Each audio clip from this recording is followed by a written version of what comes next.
अस्सलाम वालेकुम नाजरीन, मैं हूं अमरीन बलोच और आप देख रहे हैं सूर्या न्यूज़ HD। आइए नज़र डालते हैं आज की अहम खबरों पर। अस्सलाम वालेकुम, मैं हूं अमरीन बलोच। आज मेरी वीडियोस उन लोगों के लिए जो मायूस हो जाते हैं, जो कहते हैं मैं ये नहीं कर सकता, ये बहुत मुश्किल है। ऐसी बात नहीं है, आप कर सकते हैं। कोई भी इंसान माँ के पेट से सीख के नहीं आया, इस दुनिया में सीखा है।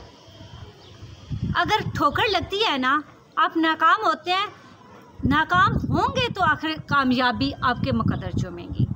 नाकामी नहीं होंगे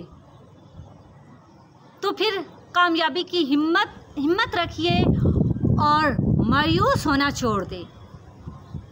एक कदम, दो कदम, तीन कदम और ऐसे ही कदम बढ़ाते रहें, इंशाल्लाह एक दिन आप कामयाब होंगे।